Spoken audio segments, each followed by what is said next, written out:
as morning light begins to shine, I seek your word and make it mine. In quiet moments, faith is born. With every breaking of the dawn, rise and reflect on promises true. With every dawn, I'm renewed by you. Guided by grace, strengthened by love, your light leads me from above. Your word, my hope, my guiding way. In you I find strength each day. Through trials and fears, I trust and rest. In your wisdom I am blessed. Rise and reflect on promises true. With every dawn I'm renewed by you. Guided by grace, strengthened by love, your light leads me from above.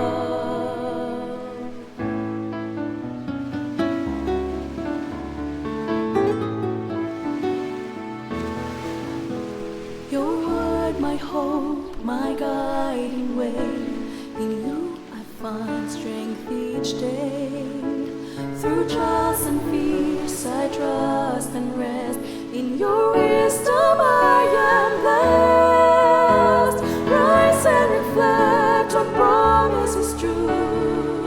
With every dawn I'm renewed by you. Guided by grace, strengthened by love, your light leads me from above. Rise and reflect on promises true. With every dawn I'm renewed by you. Guided by grace, strengthened by love, your light leads me from above. Your light leads me from above.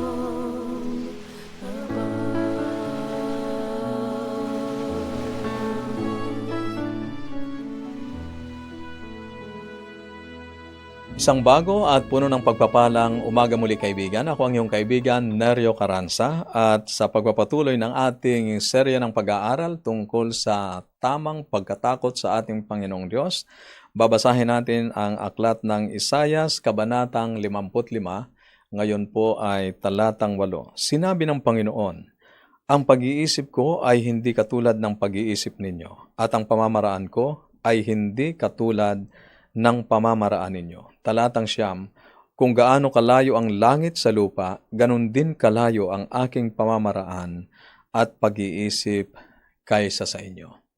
Kaibigan, ng mga talatang ito ay nagpapakita ng napakagandang katotohanan tungkol sa pagkakaiba ng kaisipan at pamamaraan ng Diyos kumpara sa ating mga iniisip at pamamaraan.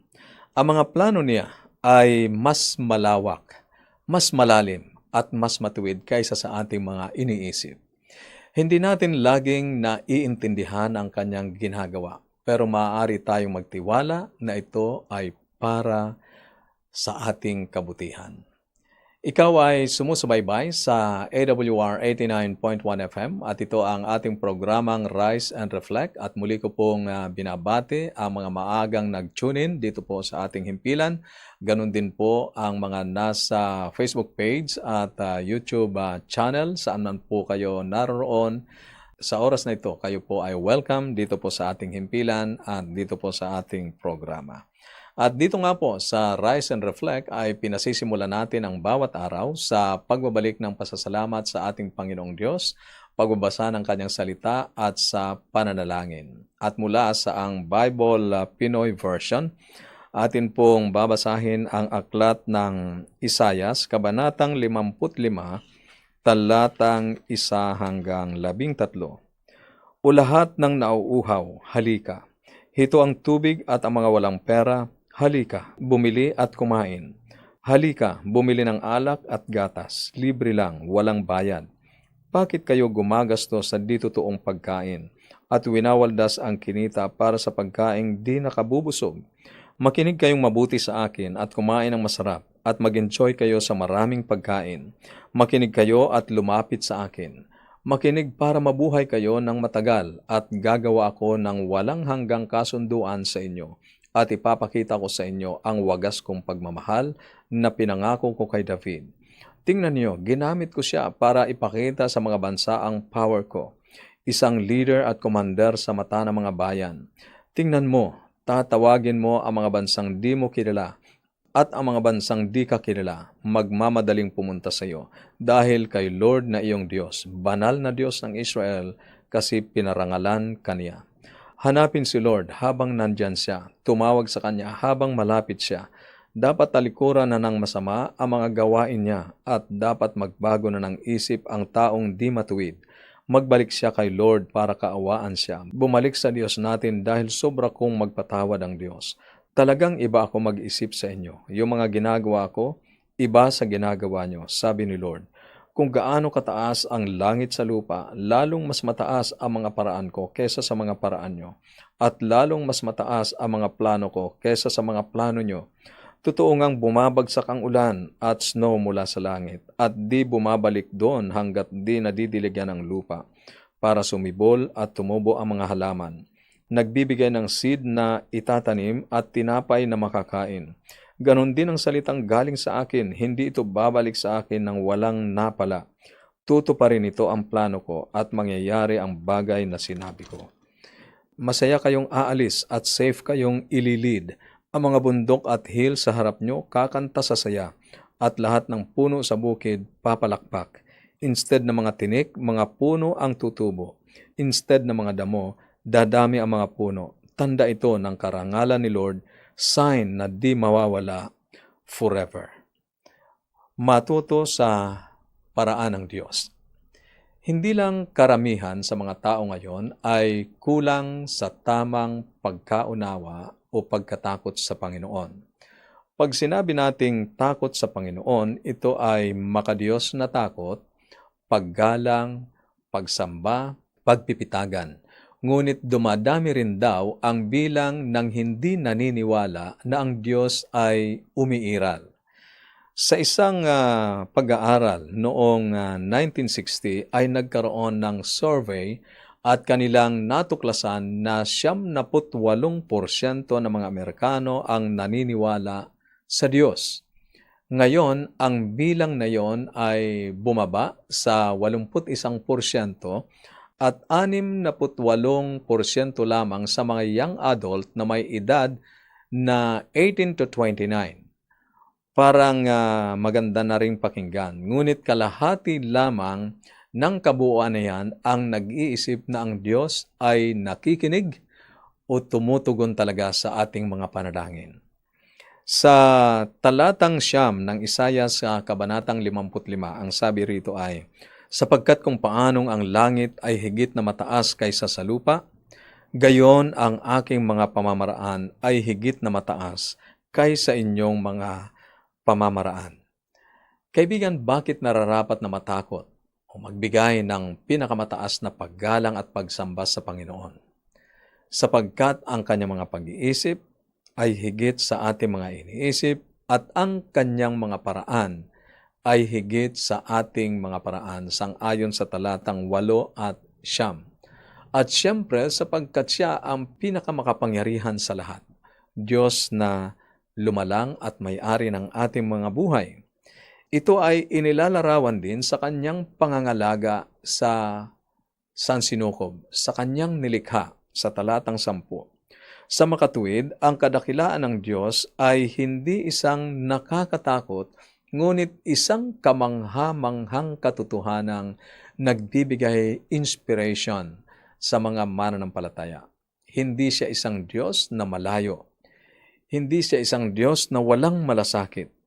Sa halip ay isang Diyos na pinamamahalaan, pinangangalagaan ang lupa sa paraang nagbibigay ng binhi para sa manghahasik at tinapay o pagkain para sa mga kakain.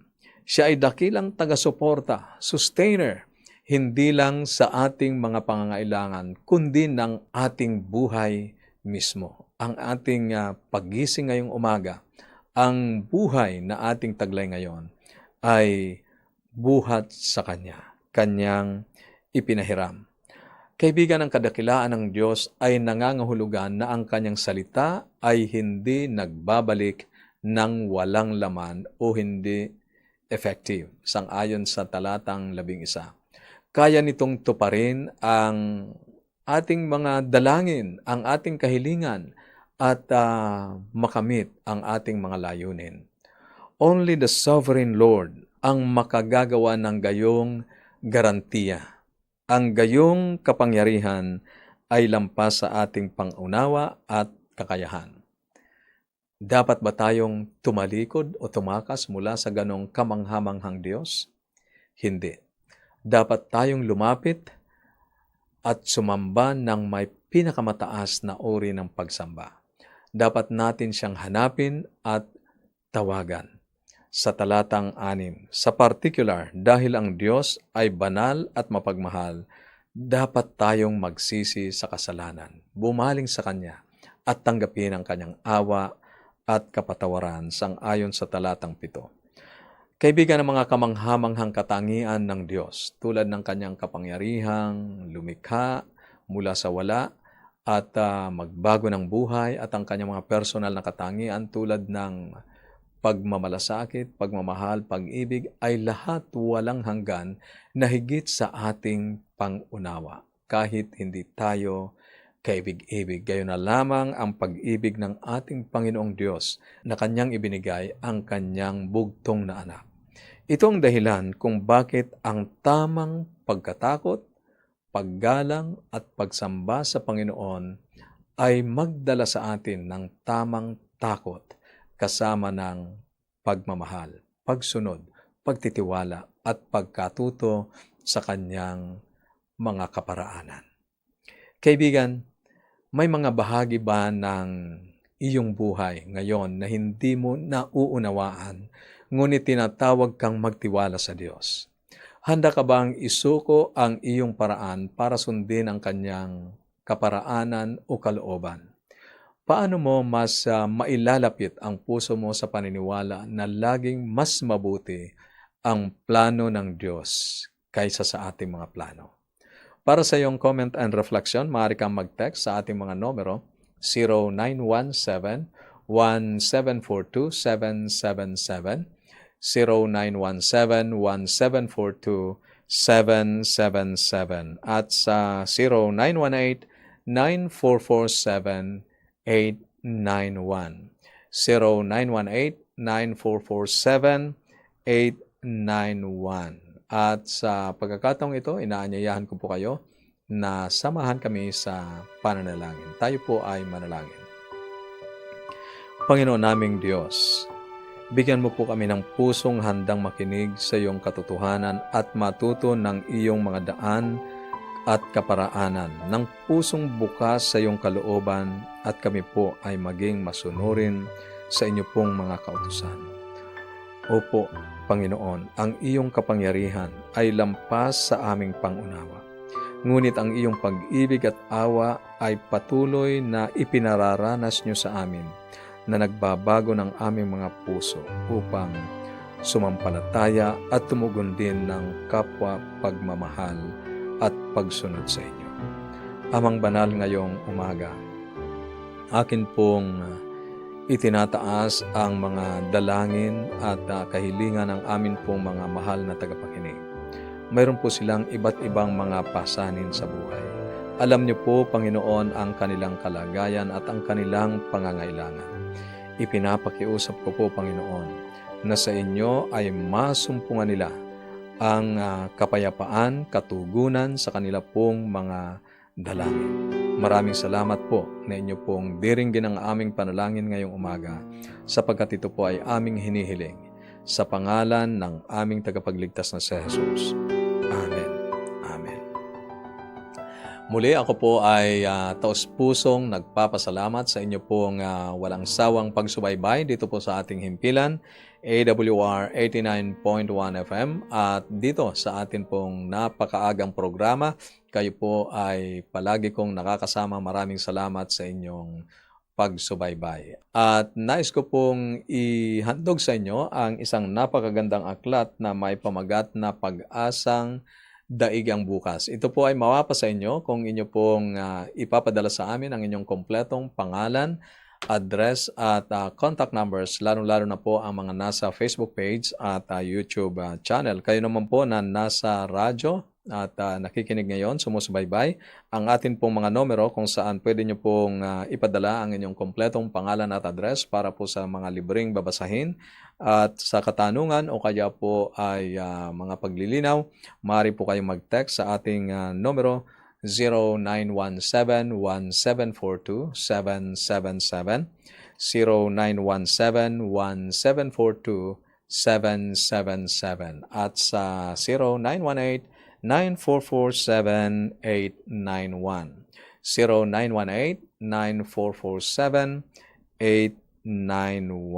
At patuloy ko rin po kayong inaanyayahan na subaybayan ang mga natatanging pag-aaral at mga makalangit na awitin na amin pong patuloy na iahandog sa inyo sa buong maghapong ito. Ito ang iyong kaibigan, Neryo Caranza, na nagsasabing huwag kang matakot, huwag kang mangamba, huwag kang mag-alala. The Lord is always near you. Ang susunod, may nagmamahal sa iyo.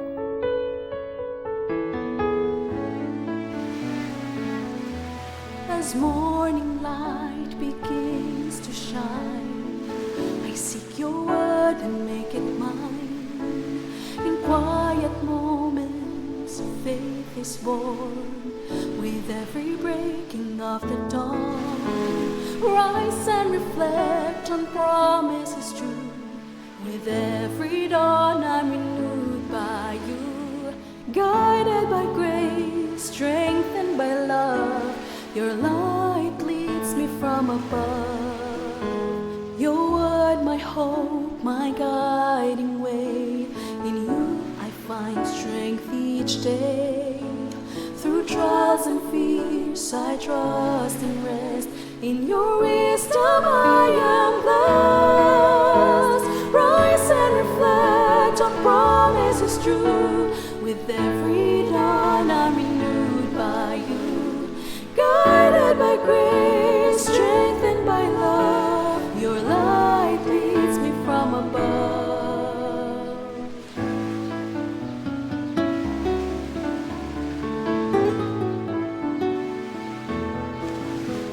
Your word, my hope, my guiding way. In you I find strength each day. Through trials and fears I trust and rest. In your wisdom I am blessed. Rise and reflect on promises true. With every dawn I'm renewed by you. Guided by grace, strengthened by love, your light leads me from above. Rise and reflect on promises true.